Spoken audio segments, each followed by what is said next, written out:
Okay, good morning. Appreciate everybody being here first off, and I missed it, but congratulations to Coach Gaddis again for being presented the Rose Award. Certainly that's the highest honor you can have as an assistant coach, and he's certainly been a game changer for us since his arrival from a lot of different standpoints, from a cultural standpoint, a schematic standpoint, his credibility, his ability to teach and motivate.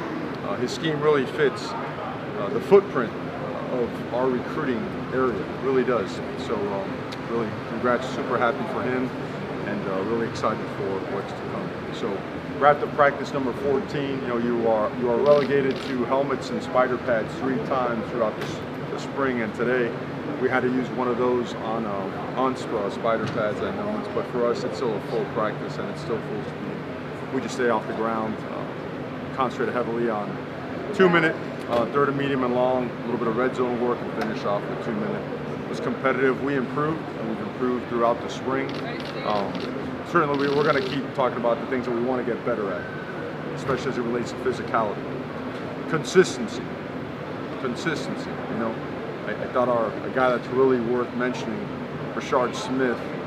I mean, really just these last 3-4 practices turned the corner and grabbed when he was going off the field, because it was noticeable what a difference he made for the offense. Okay, and he's physical. He's a tough guy. Xavier Restrepo has been doing it all spring long. Really been a game changer for us. And outside, we got to get more consistent. Have some big plays, but we got to get more physical, more durable, but more consistent, because we flash big play capabilities, and there is progress. We got to get better. Credit to the entire team for pushing through a regimen that's very different. Certainly one that we knew we were going to have to push through, and we're going to have to guide our guys and mentor them through. We responded fairly well. We still got to get better. We're still going to push more. We're going to challenge more, because that's what it takes. And certainly your off season, or I should say your season, is going to be a reflection of your off season and your DNA and your standards and all that stuff. So we intend to take these next 3 days to elevate our standards of preparation as we get ready for our scrimmage, our spring game on Saturday. We heard last week that you had to stop practice at one point to recharge the energy again. How often do you have to do that, and have the players responded to that kind of course correction? Well, I mean, that was the only time I had to do it in the spring ball, but you want it to be player led, but at the same time, there's no time to get frustrated. We're doing something different, and I don't judge, man. I don't judge what happened before. I really, I could care less. So I don't ever want a player to think that anything that was done before was wrong or different. We're just doing things a certain way that has stood the test of time as it relates to success on the field, off the field, during seasons, post-college careers, and it's demanding. I mean, it requires your discipline, because there's going to be days where your motivation may not be there, but your discipline's got to push you through and carry you through. So because the program and the regimen is that demanding, it tests you, and every single day we're intent on passing that test. So every single day for us, everything we do has a purpose, has an intention. It's just kind of the way we're going. How much do you think the team has kind of adapted to what you wanted to do as far as the last 14 rounds? Well, it's not what I want, it's what we want. It's what we want as a team, as an organization. And we met one-on-one, and then as a team, our meetings were very almost identical. We all want more discipline, right? We want more accountability. And what does that come with? That's about as subtle as, getting, it's hard. It's hard, but and the response has been really good. And then in the moments where we fatigue and our bodies and our mind are starting to give in a little bit, we have found ways to get through. We just got to find ways to push through, and that's a big difference, right? Being able to crank it up and push through, and then excel and be able to overtake an opponent. And we got to get there. You can talk about that all you want and show it on film all you want. Until you practice it and do it out there on a consistent basis, it's not going to become game reality. So those are real points of emphasis of our practice. I know there's a separation, sort of a church and state thing with NIL.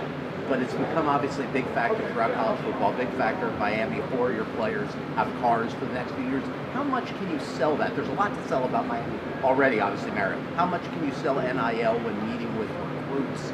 How much is that entering your thinking now, as far as how much to emphasize that when you go into the homes of recruits? Well, I mean, football is changing, and like anything else in life, you adapt to how things change. I think it's really neat that guys can profit off of their name, image, and likeness, I think it sells itself. I mean, let's call it what it is, and I can go and grab statistical information that will blow people away on, the financial capabilities of a city like Miami, its alumni, and how well it's doing in the NIL world. But I think that's already out there. I think that, has been advertised and has been highlighted. So I like to focus on the other stuff, because that is a piece of it and it's reality. So we don't ignore it. But I think it's obvious to the rest of the world. If you want to compare what's being done here everywhere else, I think it's pretty obvious. Miami's blowing people away, and not by a little. Now the combination of having the opportunity to get a private school education and being coached by some of these assistant coaches, I still walk in the door and I'm like, whoa, that's Charlie Strong. Damn. He's here as a co-coordinator coach in Orlando. There's Kevin Steele, and there's Salavea, and there's Mirabal, there's Josh Gaddis, there's Kevin Smith, Coach Ponce. I mean, it goes on and on and on. I don't want to leave out anybody. There's a Jason Taylor. I mean, it's a couple gold jackets walking around. There's a couple of NFL players, some high-level coaches walking around. The best part is that they do this. So that combination, along with the people, the networking system, the alumni here, a private school education, living in Coral Gables, which, I remember driving around in a 68 Impala trying my whole life to get to Coral Gables, and it was really hard. So, but being able to go to school here and being part of a community like this, it's unmatched. So instead of bragging about it, or you just show it, you show facts so that people understand that we're working really hard to show what we have, and we focus on selling us and stay away from negative. Let's do a few more for Coach Cristobal. Gary was asking Gaddis about how you strike the balance between coaching.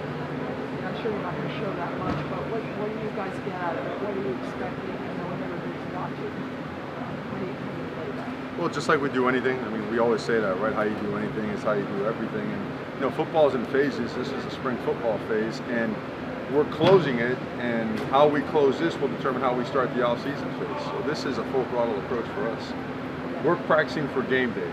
From the way we treat our bodies tonight, what we put in them, to our film session, to our walkthrough, to how we go to class, what time we get to bed, the psychological part of it, the approach to it, the bus ride over there, all that stuff will be treated just like game day, and we'll play the first half just like a game. We got to play football. We have to practice and get really, really good at football. So that's the plan for right now. In terms of schematically what we will show, I mean, you'll be in some base stuff that I'm sure people have seen before, nothing that you wouldn't be able to get off of film if you have film on us, and everybody does, right? You have an entire summer, but will we get deep into detail in some of the real intricate parts of our scheme? No one will do that, nobody does so. But you want to see who can block and tackle, throw and catch and run, and all that other stuff, and that's what we want to do. We're not trying to win the drill, we're trying to have a really successful, competitive day where guys can get better, we can improve our football team. How do you organize the teams? Is it going to be like an orange versus green? How you basically? It'll be offense versus defense. We'll kick off to start the whole thing. After that, special team involvement will be more punt and field goal oriented. All right, we won't have much after the first kickoff. We won't do much in terms of the return game, the kickoff game. It'll be more punt. We'll have our field goal team ready to roll, our field goal block team ready to roll, but everything else will be playing live football with full officiating for the roll. We're talking to Jaleel, Jakari, and Cyrus Moss. A couple freshmen. How do that as a freshman have grown over the course of the Oh, they've grown. They've grown. The guy that really flashed today was Jakari. Actually, the last 3 days, man, he was, wow, impressive. And everything he did, decision making, accuracy, his temperament, his presence at the line of scrimmage was outstanding. Jaleel's had an outstanding spring. I mean, he's gained, he looks like he's 190 pounds. He's 232 pounds. And he's the entire spring he's taken reps with twos. And the same thing with Cyrus Moss. Cyrus Moss, to be able to qualify just in time, get on out here, coming weighing, 199 pounds, 200 pounds. He's put on about 10 pounds and has been going in at every single package, taking on double teams with senior laden tackle tight end box. That's a lot, and he's done exceptionally well. So super proud of those guys. Those guys are going to be great players for the Hurricanes. Last question. Big picture recruiting question. I know the spring is early in the cycle, but it does lay the groundwork for rest of the cycle. Are you pleased with the guys that have been rolling through? Are you excited about the groundwork that's being laid recruiting wise here? Yeah, recruiting, we're excited every single day. I mean, the plan is to make sure that people have a chance to come on campus. And look, it's a little bit different, is that we want people here watching us practice. We want people here watching us work, the energy of our team, the teaching style of our coaches, how our players respond. Also, we want them to see our players and how they fit. You know, we're very transparent and very honest, but I mean, we can go to a 5-star restaurant across the street, right, and sit down and just stuff our bellies and talk about the fluff stuff, but that's not what makes, you know, a great college choice. You know, it's got to be the people, it's got to be the regiment, it's got to be the resources, and the best way to start it off is for them to actually watch us in action, understanding that, you know what, that's going to be a large part of your experience here. You know, your position coach, your coordinator, your head coach, the strength coaches, the medical staff, right? And then of course all the academic stuff that we do later in the day. So we're always hungry to have more people on campus. We've had a ton of guys roll through, and we are going to continue to do that. Thank you very much.